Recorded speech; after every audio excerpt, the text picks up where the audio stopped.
नमस्कार साथियों। प्रशिक्षण में उपस्थित होने वाले समस्त विद्यालय प्रबंध समितियों के सचिव, अध्यापक तथा अध्यक्षों का हार्दिक अभिनंदन। जैसा कि आप जानते हैं कि सत्र 2020-21 में विद्यालयों में निःशुल्क यूनिफॉर्म वितरण हेतु समस्त बालिकाओं, अनुसूचित जाति के बालकों तथा बीपीएल बालकों की उपलब्ध कराई गई संख्या के दो सेट के सापेक्ष 300 रुपये प्रति सेट की दर से कुल धनराशि का 75% आपके एसएमसी अकाउंट में प्राप्त कराया जा चुका है। इसी संबंध में आज खंड शिक्षा अधिकारी महोदय आपको यूनिफॉर्म क्रय व वितरण से संबंधित निर्देश इस प्रशिक्षण में देंगे। इससे पूर्व आप सभी इस चैनल को सब्सक्राइब करना सुनिश्चित करें ताकि कोरोना काल में विभागीय निर्देश आपको ऑनलाइन उपलब्ध कराए जा सकें। सब्सक्राइब करने के लिए इस स्क्रीन के नीचे लिखे हुए सब्सक्राइब बटन को टैप करें तथा उसके आगे बने घंटी के निशान पर भी टैप करें ताकि आपको नए निर्देशों के वीडियोस नोटिफिकेशन भी समय समय पर उपलब्ध कराए जा सके तथा सभी अपनी उपस्थिति दर्ज कराने के लिए ऐड पब्लिक कमेंट पर क्लिक करें तथा अपना नाम, पद व मोबाइल नंबर, विद्यालय का नाम भी दर्ज करना सुनिश्चित करें। जैसे इस उदाहरण में समझाया गया है, आप देख सकते हैं।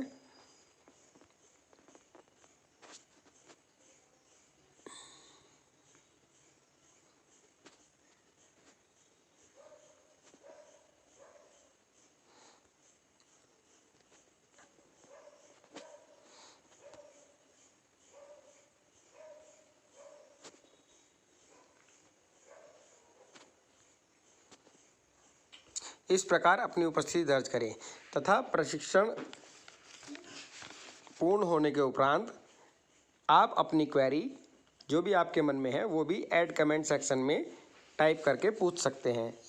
प्रशिक्षण पूर्ण होने के उपरांत यदि आपकी कोई क्वेरी नहीं है तो आप ऐड कमेंट सेक्शन में जाकर नो क्वेरी लिख करके अपना ओपिनियन दे सकते हैं।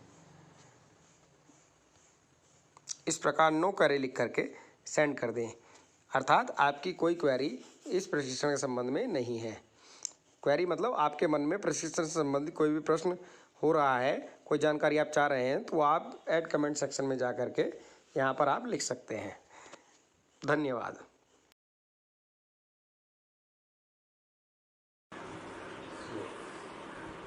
नमस्कार। समस्त प्रधानाध्यापक प्राथमिक एवं उच्च प्राथमिक विद्यालयों की निःशुल्क यूनिफॉर्म वितरण 2020-21 हेतु इस कार्यशाला में आप समस्त का स्वागत है।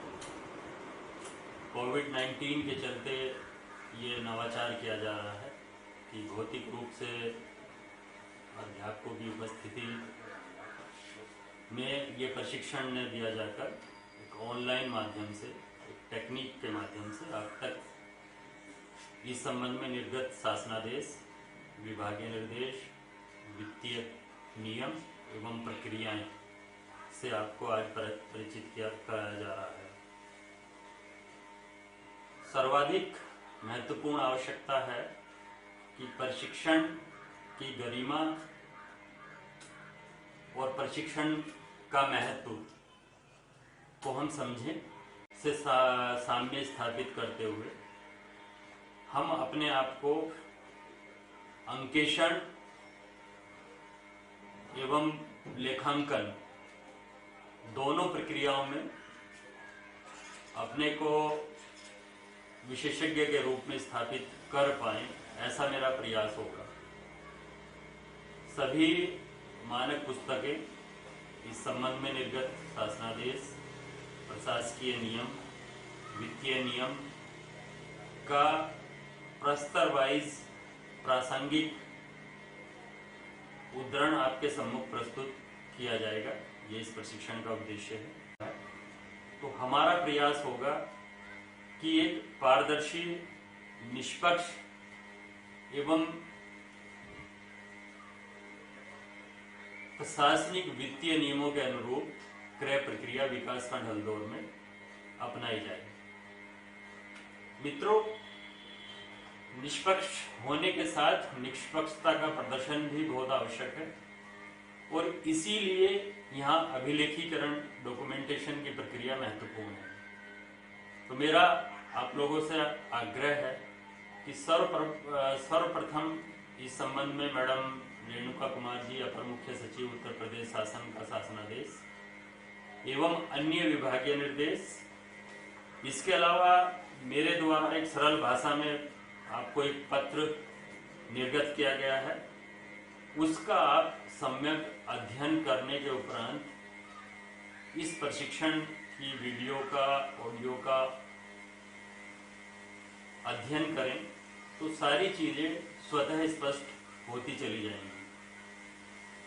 इसमें इम्पोर्टेंट ये है कि हम समुदाय के प्रति उत्तरदायी हैं और चूंकि निःशुल्क यूनिफॉर्म के माध्यम से एक स्कूल और विभाग की छवि प्रत्येक घर में एक बालक के माध्यम से पहुंचती है, तो ये इसलिए भी महत्वपूर्ण हो जाता है कि वो अध्यापक की गरिमा, उस विद्यालय की छवि और विभागीय प्रतिष्ठा बनाने में ये निःशुल्क यूनिफॉर्म की गुणवत्ता, इसकी एक पारदर्शी क्रय प्रक्रिया का एक महत्वपूर्ण अंग है। मैं आश्वस्त हूं कि इस प्रशिक्षण की आवश्यकता से आप परिचित हो गए होंगे। विगत वर्ष हम लोगों ने हल्दौर के RHS इंटर कॉलेज में एक विस्तृत वर्कशॉप आयोजित की गई थी, जिसमें समस्त प्रपत्रों के साथ आपको प्रक्रिया का विषय में बताया गया था। इस बार शासनादेश कमोबेश उसी तरह से है, थोड़ा सा आंशिक संशोधन है। जैसे शासनादेश का जिन लोगों ने अध्ययन कर लिया होगा, अवगत होंगे कि 2 यूनिफॉर्म क्रय की जानी है। उन 2 यूनिफॉर्म में प्रत्येक का 300 रुपये निर्धारित मूल्य है और इस प्रकार 600 रुपये एक बच्चे की यूनिफॉर्म के लिए आपको प्रदान की गई है। निःशुल्क यूनिफॉर्म 2 स्तरों पर, एक समग्र शिक्षा अभियान के द्वारा और एक राज्य सरकार के द्वारा प्राप्त अनुदानों के आधार पर वितरण होता है। समग्र शिक्षा के अंतर्गत विद्यालय में अध्ययनरत समस्त बालिकाएं, SC/ST बालक एवं BPL बालकों का वितरण समग्र शिक्षा से प्राप्त अनुदान के आधार पर या उसके द्वारा किया जाएगा। अन्य विद्यालय में अध्ययनरत जो नॉन BPL बच्चे हैं, उनका राज्य सरकार, उत्तर प्रदेश सरकार के द्वारा जो अनुदान उपलब्ध कराया जाएगा, उसके द्वारा आपको वितरण कार्य किया जाना है। अब जैसे शासनादेश में आप लोगों ने अध्ययन कर लिया होगा, इसमें स्टेप बाय स्टेप हम लोग आगे बढ़ते हैं। सर्वप्रथम जो स्टेप है, इसमें आपको विद्यालय प्रबंध समिति के द्वारा एक क्रय समिति का गठन किया जाना है, जिसमें 4 सदस्य हैं और एक ग्राम प्रधान विशेष आमंत्रित सदस्य के रूप में है। ये 4 सदस्य अध्यक्ष विद्यालय प्रबंध समिति, विद्यालय के प्रधानाध्यापक या प्रभारी प्रधानाध्यापक, वो सचिव होंगे क्रय समिति के। तीसरे जो सदस्य होंगे वो स्थानीय प्राधिकारी द्वारा नामित सदस्य, जो आपके विद्यालय प्रबंध समिति के सदस्य हैं। स्थानीय प्राधिकारी, चूंकि समस्त विद्यालय ग्राम पंचायतों में ग्रामीण क्षेत्र में है, तो वहाँ ग्राम प्रधान द्वारा जो नामित हमारा SMC का सदस्य है, वो स्थानीय प्राधिकारी कहे जाएंगे और उनके द्वारा जो नामित सदस्य है वो इस क्रय समिति का एक सदस्य होगा। इसके अलावा एक चौथा जो सदस्य होगा, आम सहमति से नामित अन्य अभिभावक और संरक्षक। ये विद्यालय प्रबंध समिति के बाहर के अभिभावक हो सकते हैं, क्योंकि वो आम सहमति से जो अभिभावकों की बन रही हैं, वो जिसे उपयुक्त समझते हैं वो इसके लिए नामित कर सकते हैं। जैसे मैंने पूर्व में भी कहा, क्योंकि ग्राम प्रधान जनप्रतिनिधि हैं ग्राम स्तर के, और शासन और विभागीय योजनाओं में उनका महत्वपूर्ण योगदान है, तो वो विशिष्ट आमंत्रित सदस्य के रूप में सम्मिलित रहेंगे। इस क्रय समिति का गठन करने के उपरांत सचिव या प्रधानाध्यापक द्वारा समस्त विद्यालय प्रबंध समिति को विभागीय शासनादेश पढ़कर सुनाया जाएगा। उसकी सार संक्षेप में विभाग की या शासन की क्या अपेक्षाएं हैं, क्या मंशा है, उनसे अवगत कराया जाएगा। बच्चों को यूनिफॉर्म का वितरण किस प्रकार होगा, क्योंकि समग्र शिक्षा अभियान का आपको बजट अनुदान प्राप्त हो गया है। राज्य सरकार के अनुदान में थोड़ा विलंब होने की संभावना रहती है। उसके अलावा बच्चों की पात्रता क्या है, उन नियमों और शर्तों पर आप बात समस्त विद्यालय प्रबंध समिति के सदस्यों के सम्मुख करोगे, और उसके बाद आप क्रय समिति का गठन करते हुए समस्त विद्यालय प्रबंध समिति से उस पर अनुमोदन प्राप्त कर लेंगे। पात्रता अनिवार्य है। अब आप अवगत हैं कि जो आउट ऑफ स्कूल बच्चे की नई परिभाषा आई है, अब 45 दिन से अनवरत अनुपस्थित रहने वाला बच्चे को आउट ऑफ स्कूल की श्रेणी में रख लिया गया है।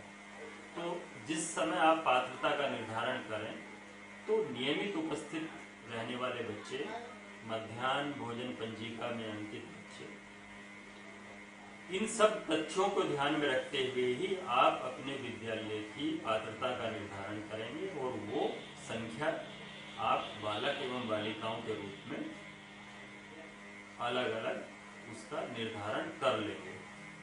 इसमें कपड़े का जो क्रय किया जाना है, ड्रेस वितरण में मुख्यतः 2 कंपोनेंट है। एक कंपोनेंट कपड़ा है और दूसरा कंपोनेंट सिलाई है।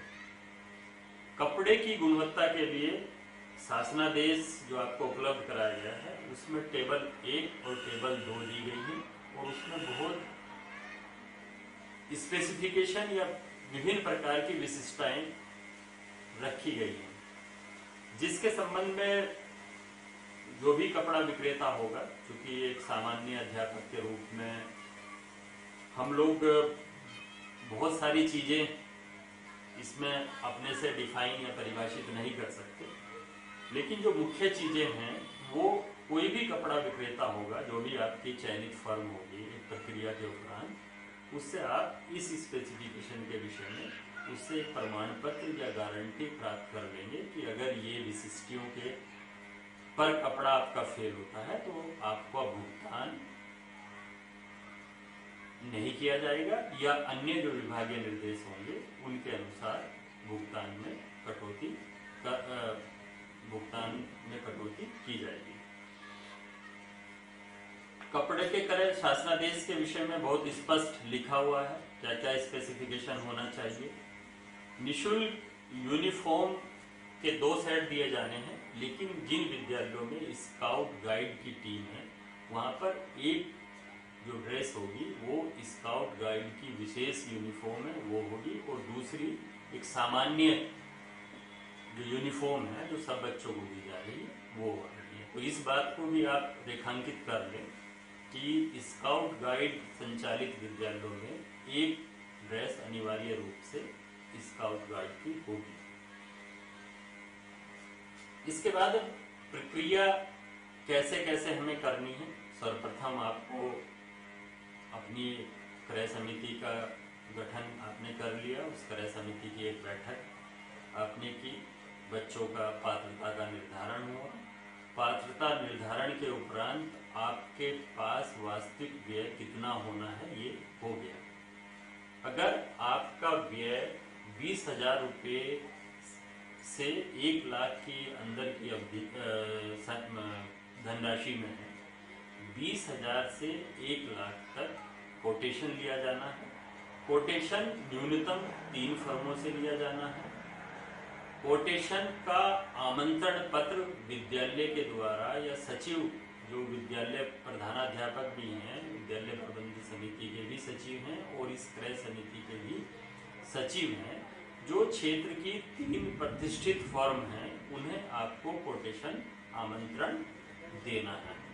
इस आमंत्रण से पूर्व आप क्षेत्र में इसका व्यापक प्रचार प्रसार करेंगे। वो प्रचार प्रसार आप अपने विद्यालय की चारदीवारी पे, नोटिस बोर्ड पे, ग्राम प्रधान से मुनादी करके, आपके जो क्षेत्रीय बाजार हैं उसमें प्रसारित करके, कुल मिला के उद्देश्य हमारा ये है कि हमें एक प्रतिस्पर्धी मूल्य पे मितव्ययता का नियम का पालन करते हुए उच्च गुणवत्ता का कपड़ा प्राप्त हो जाए। यहाँ पिछली बार भी एक भ्रम प्रधानाध्यापकों के मन में हुआ था कि क्या कुल 1 लाख की धनराशि पर निर्धारण किया जाएगा कोटेशन या टेंडर का, या इसे 2 घटकों में, जो जैसे मैंने पूर्व में बताया, विभाजित किया जाना है, उस आधार पर किया जाएगा। तो जो भी मानक पुस्तकें या संदर्भ उपलब्ध हुए हैं मुझे, चूंकि यूनिफॉर्म में 2 कंपोनेंट हैं, एक सिलाई का है और एक कपड़े का है, और दोनों भिन्न भिन्न फर्म्स के द्वारा ही वो कपड़ा क्रय किया जाएगा या सिलाई की जाएगी। तो आप सामान्यतः इसे 2 कंपोनेंट में विभाजित कर सकते हैं, और किसी भी कंपोनेंट में अगर वो 1 लाख से ऊपर की धनराशि आपकी हो रही है तो उसके लिए आप टेंडर करेंगे, क्योंकि हमें यूनिफॉर्म नहीं बल्कि यूनिफॉर्म सिलवानी है बच्चों की माप लेकर। तो सर्वप्रथम हमें कपड़ा क्रय करना है। तो अगर किसी विद्यालय की छात्र संख्या के आधार पर 1 लाख से ऊपर का कपड़ा क्रय होता है तो वहां आप जो टेंडर प्रकाशित करेंगे उसमें आपको कपड़े का ही टेंडर आमंत्रित करना होगा। इसी प्रकार जब आप कोटेशन आमंत्रित करेंगे, अगर 20,000 से ऊपर की धनराशि है तो वो आप कपड़े के लिए पृथक करेंगे और सिलाई के लिए आप पृथक से करेंगे। ये बच्चों की माप कपड़े का निर्धारण कैसे होगा? जो भी क्षेत्रीय टेलर होगा या राष्ट्रीय आजीविका मिशन के स्पष्ट निर्देश हैं कि महिला स्वयं सहायता समूह को प्रोत्साहित किया जाए, वो सरकार की एक मंशा है। तो जो आपकी क्षेत्रीय महिला स्वयं सहायता समूह हैं, आप उनसे संपर्क कीजिए, और वो अगर प्रतिस्पर्धी मूल्य में आ रहे हैं, अगर आपके क्षेत्र में 5 टेलर्स उपलब्ध हैं जिसमें महिला स्वयं सहायता समूह भी उपलब्ध हैं, तो आप तीनों से उनके बालिकाओं की और बालकों की ड्रेस का सिलाई का रेट पता कर लीजिए। जो न्यूनतम है उसको आप सिलाई का कार्य देंगे। सिलाई के कार्य से पूर्व माप का एक अभिलेख आप अपने विद्यालयों में रखेंगे। माप से ही आपको कपड़े की आवश्यकता निकल कर आएगी, क्योंकि आपकी टेलर द्वारा बताई गई माप के आधार पर ही आपको पैंट का कितना कपड़ा चाहिए, सलवार का कितना चाहिए, शर्ट का कितना चाहिए या कमीज का कितना चाहिए, ये निर्धारण टेलर द्वारा बताई गई माप के आधार पर ही होगा। कोटेशन के विषय में विगत वर्ष एक सामान्य प्रारूप आपको दिए गए थे। जितने भी वित्तीय अभिलेख हैं उनकी पवित्रता, उनकी विशुद्ध रूप में रखना हमारा प्रधान दायित्व है। इसीलिए जब आप कोटेशन आमंत्रित करेंगे और जो कोटेशन प्राप्त होंगी, तो जो जितनी भी कोटेशन आपको प्राप्त होंगी तो वो सील्ड लिफाफे में होंगी। कोटेशन का एक सील्ड लिफाफा अनिवार्य हिस्सा है, और जब कोटेशन आप क्रय समिति के सम्मुख खोलोगे तो वो लिफाफा उन्हीं के समय खुलेगा। इसमें गोपनीयता का एक प्रश्न है, चूंकि बाजार में आपने किससे कोटेशंस प्राप्त की गई हैं उनमें अपनी एक प्रतिस्पर्धा है, या ऑफिशियली या प्रोफेशनली आप उनकी भाव को समझ सकते हैं, तो उसे आप गोपनीयता के रूप में ही रखेंगे। वो विद्यालय प्रबंध समिति के आप लिफाफे पर हस्ताक्षर लेंगे। उस हस्ताक्षर के उपरांत आप उसे कोटेशन को खोलेंगे। कोटेशन खोलने के उपरांत आप एक कंपैरिजन चार्ट बनाएंगे जिसमें जो विगत में मैं आपको उपलब्ध कराया था उसके प्रारूप आपको सारे कोटेशन कैसे आमंत्रित की जाएगी, कैसे प्राप्त की जाएगी, प्राप्त करने के उपरांत आपकी विशेष बैठक आयोजित होगी। विशेष बैठक के साथ आप कोटेशन के साथ संलग्न सैंपल, कपड़े का जो सैंपल होगा उसे प्रस्तुत करते हुए उनके सम्मुख रखेंगे और आप एक कंपैरेटिव चार्ट बनाएंगे जिससे कि आप कंपैरिजन कर सकें कि किस फर्म के मूल्य न्यूनतम है और गुणवत्ता संतोषजनक या उस दूसरी फर्मों से उत्कृष्ट है। तो उस स्थिति में आप उस फर्म को क्रयादेश जारी करेंगे। क्रयादेश जारी करते समय आप स्पष्ट हों कि उसमें तमाम शर्तें जो आप विद्यालय उस फर्म से अपेक्षा रखता है उसका उल्लेख आप अवश्य करें। जैसे अगर कपड़ा धुलाई के उपरांत सिकुड़ता है, उसके रंग में भिन्नता आती है, तो फर्म उसके लिए उत्तरदायी होगी। परिवहन फर्म के द्वारा किया जाएगा।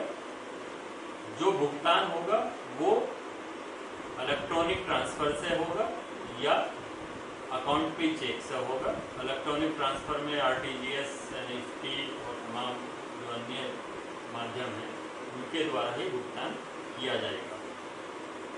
फर्म को ये भी आप अवगत करा दें कि आपका शासन के द्वारा 75% धनराशि प्रथम किस्त के रूप में भेजी जाती है और निरीक्षण या टास्क फोर्स के द्वारा एक संतुष्टि स्तर प्राप्त करने के उपरांत या टेस्टिंग के बाद अगर वो ड्रेस उपयुक्त पाई जाती है तो 25% एक अवशेष धनराशि आपको फर्म को उपलब्ध कराई जाएगी।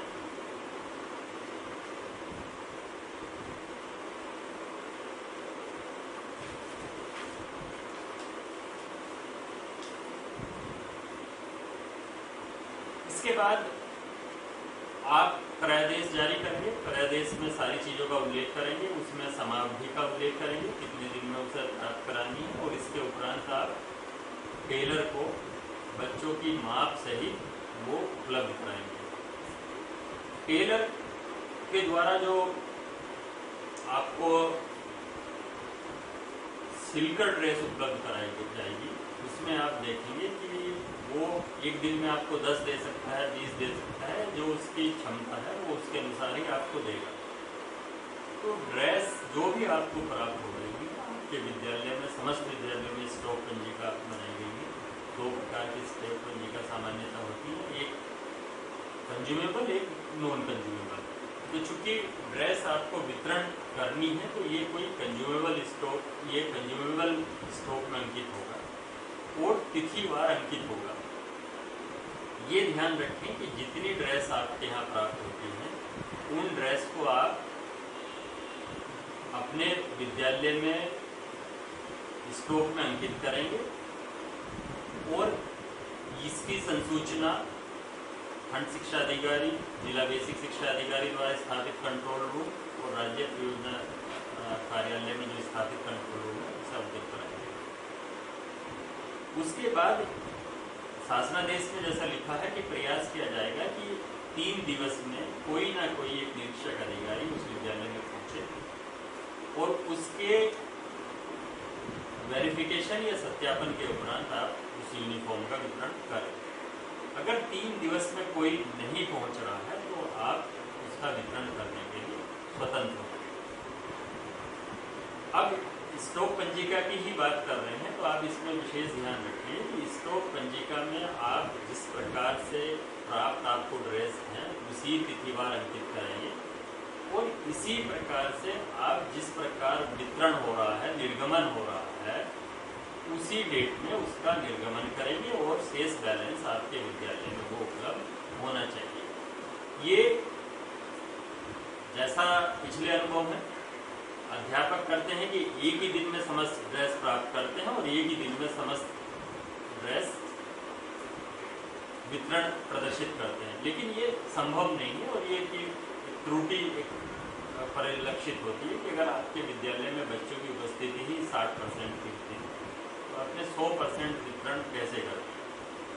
वितरण हमें जनप्रतिनिधियों के माध्यम से करना है कि शासन की जितनी भी योजनाएं हैं उन सब में, पूर्व में भी जितनी योजनाएं हैं, हम जनप्रतिनिधियों से आग्रह करते हैं कि वो हमारे विद्यालय में आकर बच्चों को आशीर्वाद दें। और वितरण जिस स्तर के भी जनप्रतिनिधि से आपका तारतम्य बनता है, आप आग्रह करें। वो क्षेत्रीय विधायक हो सकते हैं, जनप्रतिनिधि जिला पंचायत हो सकते हैं, माननीय सांसद जी हो सकते हैं, माननीय जिला पंचायत अध्यक्ष आपके विकास क्षेत्र से हैं, माननीय ग्राम प्रधान हमेशा उपलब्ध रहते ही हैं। तो वितरण में आप अनिवार्य रूप से किसी न किसी जनप्रतिनिधि को आपको सम्मिलित करें, जिससे कि हमारे विभाग की जो योजनाएं हैं वो प्रत्येक जन तक पहुंच सके और नामांकन के रूप में जो हमारी एक समस्या बनी हुई है उसका निराकरण करने में भी सहयोगी होगा।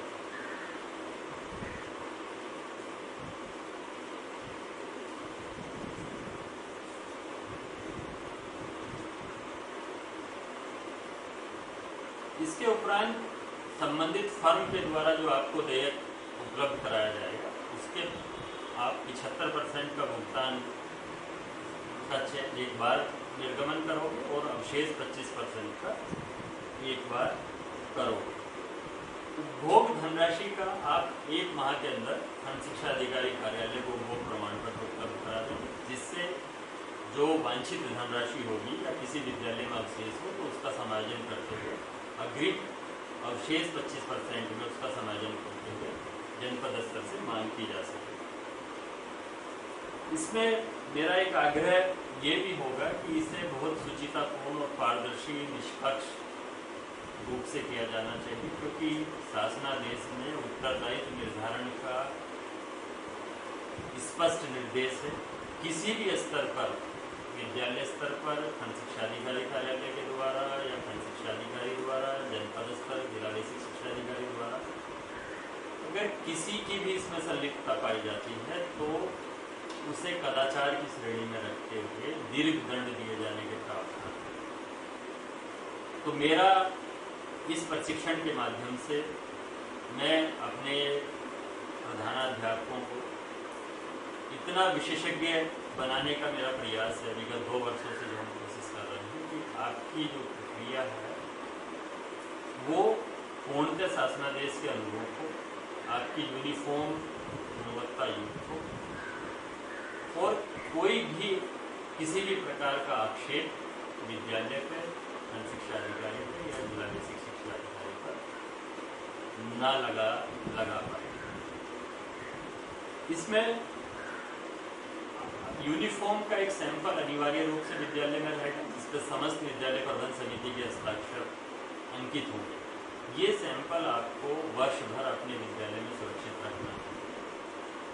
इसमें मुख्यतः सैंपल ना मिलना, सैंपल के अभाव में भुगतान किया जाना, निम्न गुणवत्ता, फर्जी संख्या दर्शाकर अधिक वितरण दिखाना तथा नगद भुगतान करने आदि से संबंधित अनियमितताओं की स्थिति में उत्तरदायित्व निर्धारण के स्पष्ट प्रावधान यथा रिकवरी FIR की कार्रवाई प्रचलित की जाएगी। तो मैं चाहूँगा कि कोई भी मेरा प्रधानाध्यापक ये इस पैराग्राफ को किसी भी रूप में इम्प्लीमेंटेशन ना हो। इसके अलावा चूंकि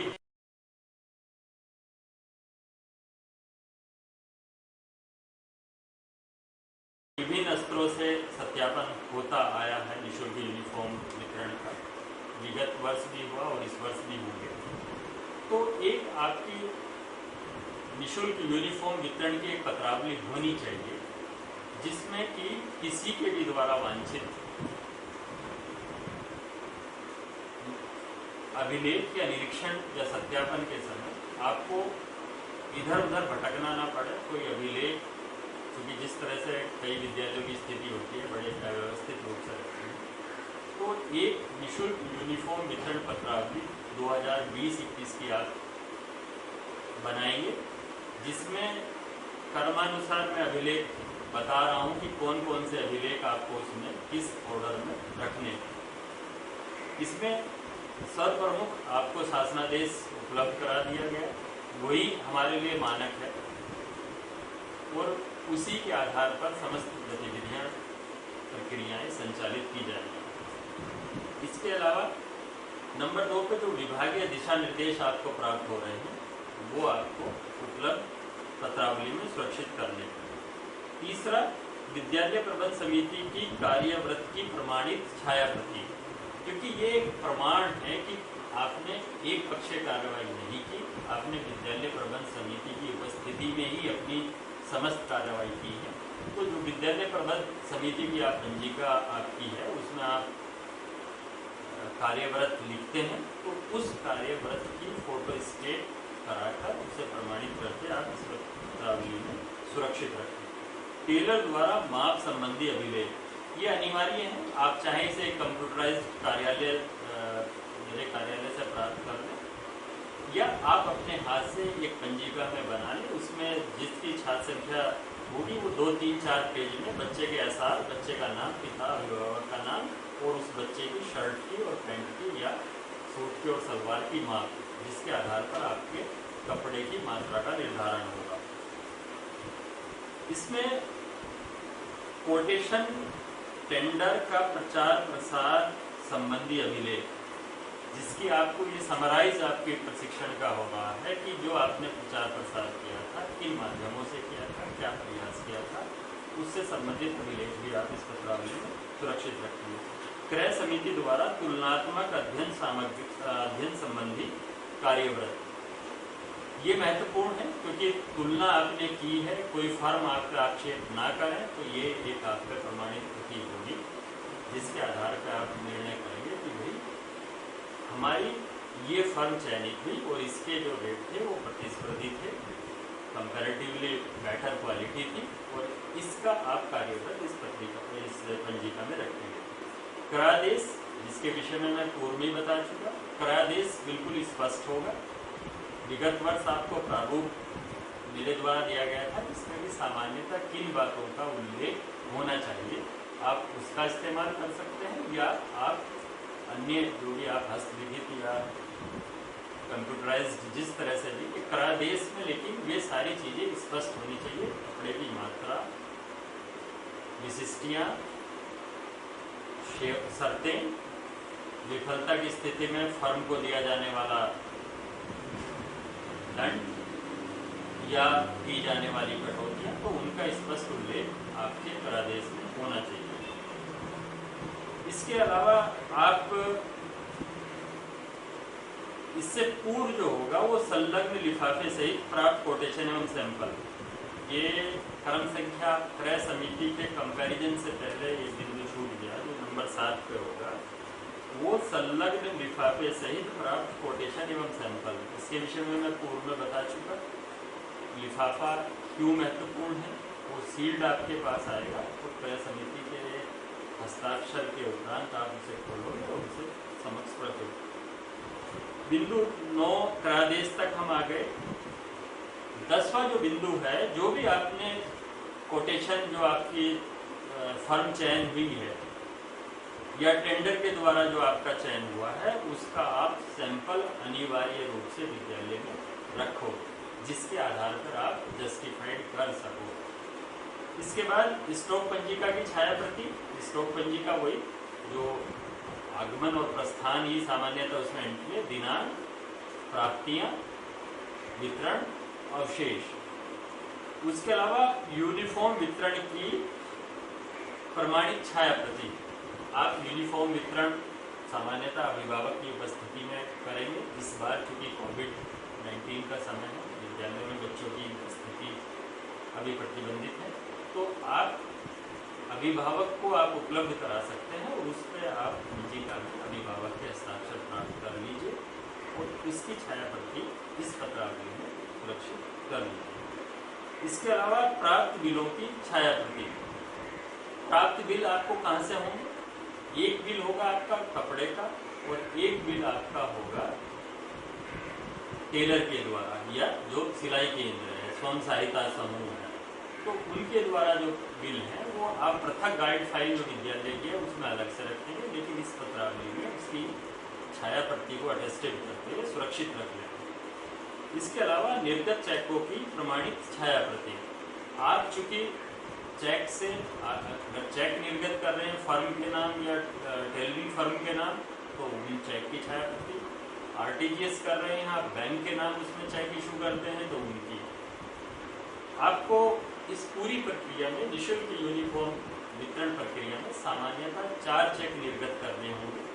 प्रथम आपूर्तिकर्ता फर्म कपड़े की होगी उसका 75%, उसी समय आपकी जो टेलरिंग फर्म होगी उसका 76%, और इसके बाद 2 चेक आप बाद में 25% आपूर्तिकर्ता फर्म को और टेलरिंग फर्म को बाद में आप करेंगे।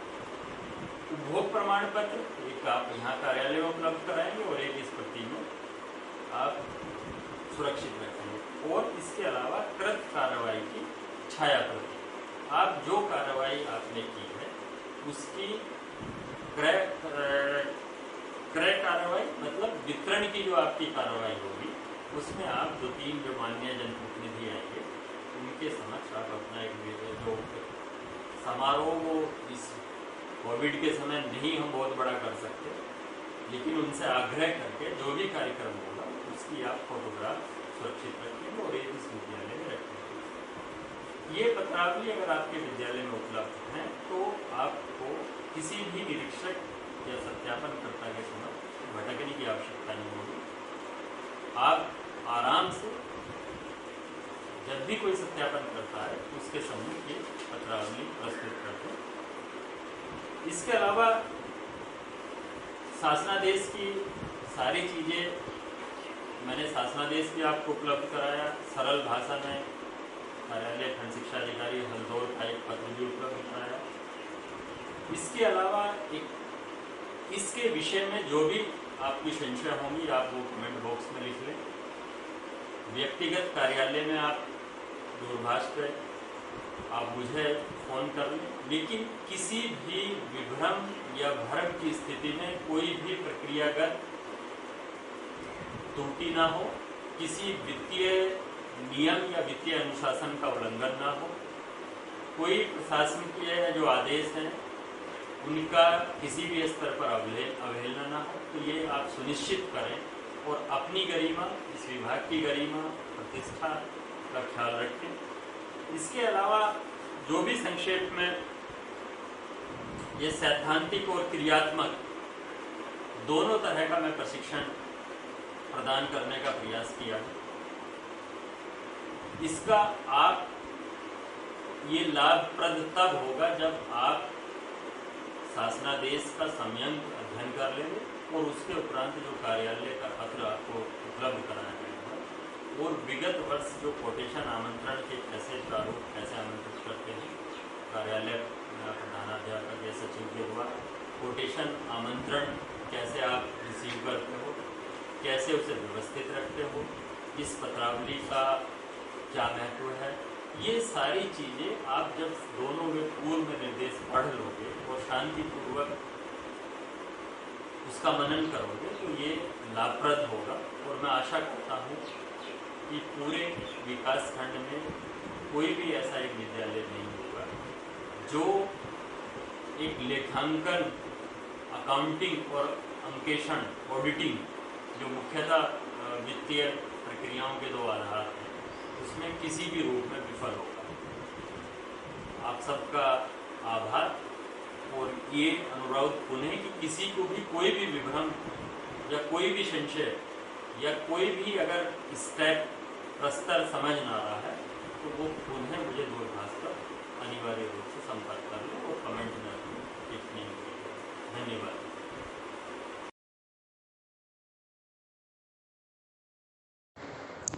यह शासनादेश तथा खंड शिक्षा अधिकारी महोदय द्वारा 3 पेज का निर्देश प्रपत्र आपको नोडल शिक्षक के माध्यम से प्राप्त कराया जा चुका है। यदि किसी को यह शासनादेश तथा खंड शिक्षा अधिकारी महोदय के निर्देश लिखित में प्राप्त नहीं हुए हैं तो वह अपने नोडल शिक्षक से संपर्क कर प्राप्त कर सकते हैं।